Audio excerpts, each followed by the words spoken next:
Hello! Welcome sa ating kwentuhan ngayon. Samahan niyo ako sa isang super exciting na adventure kasama ang dalawang magkaibigan. Makikita natin ang isang napakalaking himala at alamin natin kung ano ba talaga ang ibig sabihin ng maging matapang kahit pa nakakatakot. Handa na ba kayo? Tara, simulan na natin! Pag-isipan nyo nga, ano kaya yon? Napakahalaga ng tanong na yan sa kwento natin ngayon. Kaya tandaan nyo yan ha? Okay, so sa kwento natin, makikilala natin sina Pedro at Juan. Isang hapon, papunta sila sa templo para magdasal. Normal na araw lang sana, pero hindi nila alam na may isang pakikita na babago sa araw nila at sa buhay ng isang tao habang buhay. Isipin nyo, mula pa nung pinanganak siya, hindi niya pa naranasan yung tumayo, tumakbo o kahit maglaro lang. Kaya araw-araw ang tanging paraan para mabuhay siya ay ang humingi ng tulong sa mga taong dumadaan. Yun ang buhay niya. 40 taon. Grabe! Isipin niyo kung gaano katagal yun. 40 taon siyang ganon, araw-araw. Umaasa, naghihintay, napakatagal na pagtitiis yun. Alam nyo, matagal na pala niyang pangarap na gumaling sa tulong ni Jesus. Narinig niya yung mga kwento. Kaso, nung minsang dinala siya ng mga kaibigan niya sa templo, huli na raw ang lahat. Nabalitaan niyang wala na ang tanging pag-asa niya. Kaya parang nawalan na rin siya ng gana. Pero alam nyo, madalas, kung kailan akala natin wala ng pag-asa, doon naman dumarating ang mga sorpresa. Dito na magtatagpo ang landas ni Pedro, Juan, at ng lalaking ito. So nung humingi ng limos yung lalaki, yan ang sinabi ni Pedro. Naku, isipin niyo yung mukha niya. Siguro sa una, medyo nadismaya siya, di ba? Akala niya, wala siya makukuha. Pero habang nagsasalita si Pedro, biglang may sumibol na badong pag-asa. Dito pa lang may aral na. Minsan, yung pinakamahalagang regalo, hindi pera. Sa paano nga ba nangyari yung himala? Parang may mga hakbang to eh. Una, kinuha ni Pedro yung atensyon niya.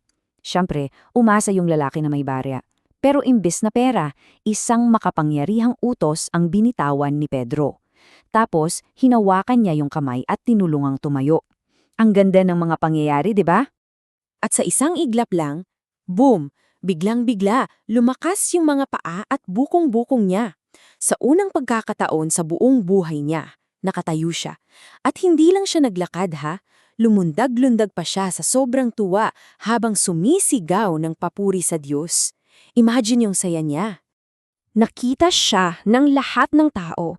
At alam nyo ba, nakilala nila siya. Siguro nagbubulungan sila. Teka, di ba siya yung laging nakaupo dun sa gate na namamalimos? Kaya ayon, nagtakbuhan ng mga tao para makita. At hindi sila makapaniwala sa nasasaksihan nila. Okay, so mula sa masayang selebrasyon, biglang nag-iba yung ihip ng hangin. Kasi habang ini-explain ni Pedro sa mga tao na yung himala ay nangyari dahil sa pangalan ni Jesus, may mga taong hindi natuwa. Nagalit yung mga pare at yung ibang mga leader.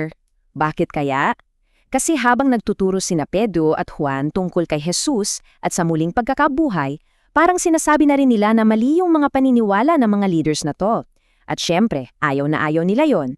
Dahil sa galit nila, pinadakip nila sina Pedro at Juan. Grabe, di ba? Sila na nga yung gumawa ng kabutihan, sila pa yung napunta sa kulungan. Dito na nagsimula yung tensyon. Ipinakita nito na yung pagiging matapang para sa tama, may kasama talagang pagsubok.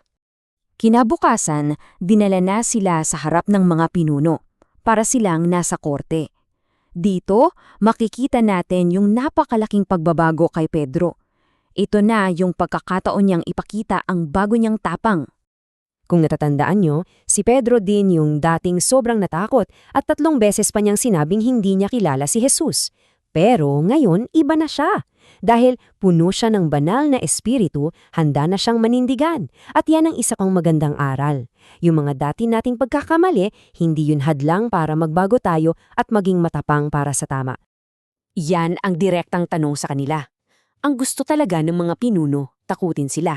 Inaasahan nilang matataranta sina Pedro at Juan. Pero imbes na matakot, buong tapang na sumagot si Pedro. At hindi lang niya sinabi ang pangalan ni Jesus ha, pinaalala pa niya sa kanila na sila mismo ang nagpako sa kanya sa krus. Wow! Sa sagot niyang yun, napatahimik niya yung mga makapangyarihang tao sa harap niya. Hayon, natame sila. Walang masabi. Paano ba naman kasi nila itatanggi yung nangyari? Yung ebidensya, yung lalaking gumaling nakatayo mismo sa tabi nila. Dahil dyan, alam nilang kailangan nilang mag-isip ng ibang paraan para pigilan sina Pedro. So, eto na. Dumating na sa punto na kailangang nilang gumawa ng isang mahalagang desisyon. Susunod ba sila sa utos ng mga tao o sa utos ng Diyos? Yan ang malinaw na utos sa kanila, pinagbantaan pa sila. Ang gusto lang ng mga pinuno, tumigil na sila sa pagtuturo tungkol kay Jesus. Parang final warning na nila yon. At ito ang sagot nila. Isang sagot na nagpapakita ng tunay na katapangan. Imbes na sumunod sa takot, pinili nilang sundin ang Diyos. Malinaw na malinaw yung sinabi nila. Hindi nila pwedeng itago yung mga katotohanang nakita at narinig nila. Dito, pinakita nila yung pinakatema ng kwento natin. Ang tunay na tapang ay ang pagpili sa tama kahit na mahirap. At pagkatapos silang palayain, alam niyo ba yung ginawa nila? Hindi sila nagtago. Sa halip, bumalik sila sa mga kasama nila at sama-samang nanalangin.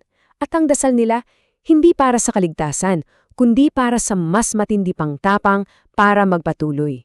At sinagot nga ang panalangin nila. Galing, di ba? Ang kwento ni na Pedro at Juan, tinuturuan tayo na may mga pagkakataon sa buhay na kailangan nating manindigan para sa tama, kahit na mahirap o nakakatakot. Kaya ang tanong ko para sa'yo, kailan ka huling kinailangan maging matapang na tulad nila?